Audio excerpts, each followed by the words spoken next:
Hey guys, today we're taking a look at a fascinating product, a portable diesel heater. This is by Max Peating Rods. Today I'm going to show you my peating rod, and I'm quite proud of it. A lot of you out there have told us you love diesel heaters, and frankly, I haven't had a lot of experience using them in the past.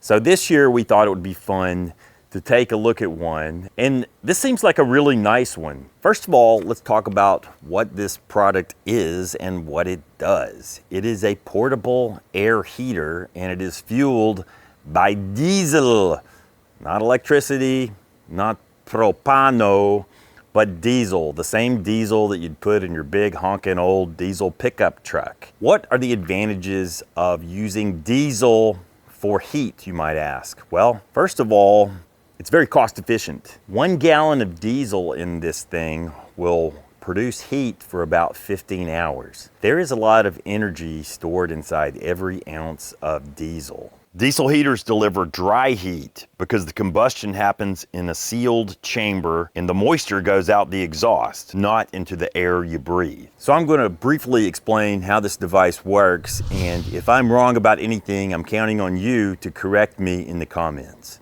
On top here, you will see we have the diesel fuel tank. So here's the opening where you add your diesel fuel. This unit will hold right about a gallon. Since we're talking about diesel fuel, I want to briefly mention Arch Oil. Arch Oil makes diesel fuel additives that will improve the quality of the fuel you're putting in anything that runs on diesel. Now, with regards to these diesel heaters, they're typically very low maintenance, but in cold weather, diesel fuel can thicken and gel. Arch Oil AR6300 is a winter diesel treatment that includes an anti-gel. So the anti-gel protection will help your heater start smoothly and run reliably. And you're probably gonna be using this thing in cold weather, right? I think it makes the most sense to mix in the Arch Oil with the diesel, shake it up a bit, and then pour it into your diesel heater. And inside this device, there is a sealed combustion tube. There's also a glow plug, just like you would find in a diesel pickup truck. There's a glow plug in here that warms up that tube to make it ripe for combustion. And voila, when we open the front door here, you'll find the control panel. This diesel heater is ignited using a 12-volt power source. It comes with these 4 rechargeable batteries. These automatically recharge when the unit is running, and they seem to be kind of custom batteries. But if you did not want to start the combustion using your battery power, you can actually plug in a 12-volt DC power source here. So you could use a portable power station, or you could even plug in the cigarette lighter inside your vehicle. There's a basic control panel here that will come to life, and now I'm going to hit the on button, and I have just ignited the diesel fuel inside, and it's going to start warming up. Note that the optimal voltage for the glow plug to start up is around 15 volts. When fully charged, these 4 batteries will deliver more than 15 volts, and the glow plug loves it. And on the left of the control panel, which I'm sure is kind of hard to read, you can see what kind of level that the heater is set to. You can go up to 9 different levels of heat. So I guess if you want to crank it up to max, on this heater it registers as 9. Why 9? I don't know. Why not just go to 10? Look, right across the board. 11, 11, and most of 11. But you can see there's a little flame there, and now the diesel heater is producing heat. Now with diesel, you have exhaust, and there will be carbon monoxide coming off the back. So what's happening here, there is a sealed combustion tube inside the unit. Air is flowing in, and fans push that air past the warm combustion tube, and then hot air flows out the left side. Now, of course, you're going to want to channel that warm air. And this unit comes with a really nice carry case and all sorts of ducting that you might want to use to channel the warm air wherever you want it. right? So an important consideration with diesel heaters, exhaust. You could not run this indoors without channeling the exhaust outside because there will be carbon monoxide coming off of it. You can also hear maybe a little bit of noise being produced by the unit. These are not silent, but they're not really loud either. I've found them to be quite tolerable at a campsite. You can hear the fans blowing, but it's not like running a generator or something like that that really kicks out a lot of noise. Really, you're just hearing the sound of those fans blowing air past that heated combustion tube that's inside this unit. There's some piping so you can pipe the exhaust up and away from the unit. This weighs about 43 pounds. Note that there's a nice grab handle built into the top, so you can carry it around campsite, kind of like carrying around a small internal combustion generator. With these things, you have to be aware there will be heat coming off this exhaust. I mean, this exhaust will get quite hot to the touch. And of course, there's heat coming out this left side. And if you want to channel the air to a specific place, you can attach this ducting. So now, hot air is flowing out of this duct. And the company does provide an insulation for the ducting, so you're not really losing too much heat out the side of the ducting during winter time. I'll show you that insulation. So this is just a little bit of insulation that you can wrap around the ducting. You can set up at your campsite or wherever you want this heat. So this just helps get the heat to the end of the pipe where you want it. But it's a good bit of heat flowing out there. I mean, at a campsite, this could be wonderful if you're wanting to heat a garage, if you're a tent camper. And I know that there are some of you van campers out there who've rigged up an installation so that you can use these portable diesel heaters. And of course, I have another duct that I could attach to the intake end of the heater. So I want you to hear the heat, if that makes any sense, coming out of this hose. And you can hear the sound being generated by the heater. It's not really an unpleasant sound. It's kind of a whoosh of the fans pushing cold air past that combustion tube, heating it up, blasting it out. So I'm going to lift the control panel.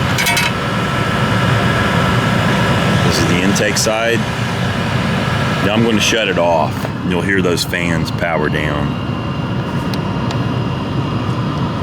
All right, the heater has been turned off. The fans start cycling down. But even at its loudest, it's not what I would consider loud. It's not an irritating or obnoxious sound at all. It's like an ambient noise sound, really. Right. Yeah, it's an ambient noise sound that'd be kind of pleasant to sleep to on a cold winter night.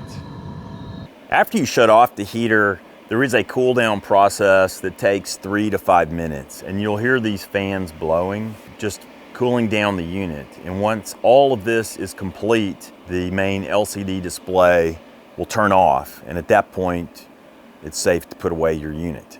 You can hear it.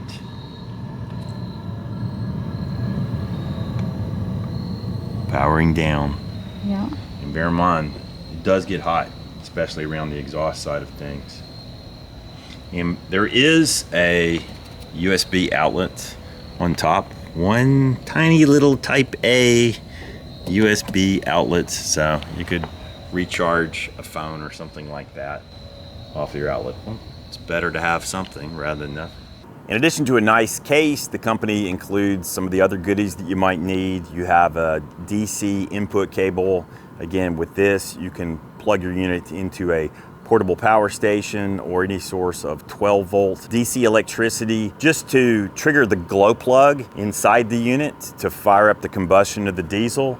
Now, if your batteries are fully charged, you don't have to worry about this. They do include a recharger for the batteries. So if you ever want to top off your batteries externally, you can. I don't think you really need this usually because the batteries automatically recharge when this thing is going. They call these self-powered air heaters, and that it doesn't require any other external source of power. Just to demonstrate the self-generating power feature, we started the unit using the 12-volt input. The glow plug really wants 15 volts to start, but it will start with less. You have to give it some time. Once the diesel has ignited, you need to let it operate for about 5 minutes before disconnecting the electricity source. After about 5 minutes, it will become self-generating. So the heater has been running for about 5 minutes, and you can see that the voltage display has come up to more than 16 volts. Means we should be ready to disconnect from DC. Voila, self-generating. Once you get it started, it never stops. Well, until it runs out of diesel. The company also includes a little remote control that you could attach to a keychain or something like that.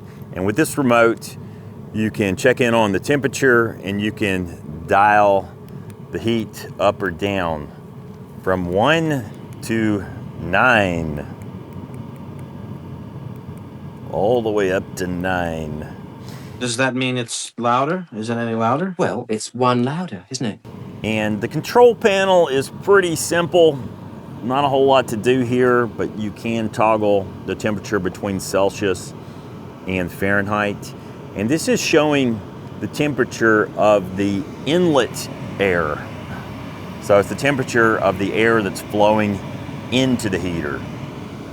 But I think for most people, what you're gonna do is set this thing up the way you want it, fill it with a gallon of diesel, and then kick back and enjoy 15 straight hours of heat, which is a pretty compelling value proposition. I mean, these days, a gallon of diesel is between $3 and $4, at least where we live. So this is a pretty good option for people out there who are wanting cost-effective sources of heat throughout the winter. I'm impressed with this particular unit. I personally like the styling. It seems pretty tough. The case seems to be built mostly of metal, and I kind of like the military feel of this. Max Peating Rods. This is the MH04D Pro diesel heater. I'm just going to briefly turn this unit around so you can see the back. On the back of the unit, you can see there is a fuel gauge, and at the moment this unit is almost completely full, and there's some various model information and so forth back here. A lot of heat is coming off of here, so I think on a cold winter day this would be greatly appreciated. And you know, even if you're not camping, one of these portable diesel air heaters would be a great thing to have around the house in case of a power outage, if you need an emergency source of heat. Just value for money, this seems like a great way to go. And diesel fuel in general is so much safer to store than gasoline. There are a lot of advantages to having one of these around. I will put links to this specific portable air heater beneath this video. And there will also be links to Arch Oil AR6300 and AR6500 beneath this video. What about you guys? I would like to hear from you because I know there are many members of our audience who use diesel heaters. Have you tried one of these portable diesel heaters? Have you got it set up with your RV, your camper setup, your garage, your tent? How do you use these things and get the most out of them? We'd love to hear your ideas and your experience with these portable diesel heaters. Until next time, this has just been a quick look at the Max Peating Rods portable diesel air heater. I actually really like it. It's a nice alternative to propane furnaces, and it's also so much more effective than running electrical space heaters. As always, thank you guys for tuning in. This has been yet another episode of Long Honeymoon, the longest running RV show on the interwebs. where we say, lo lo ho.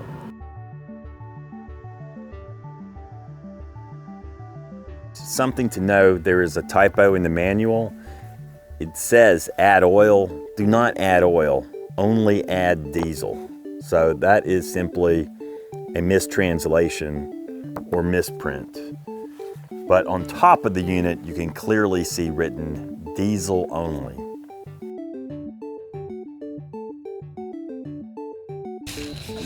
Stuff up here.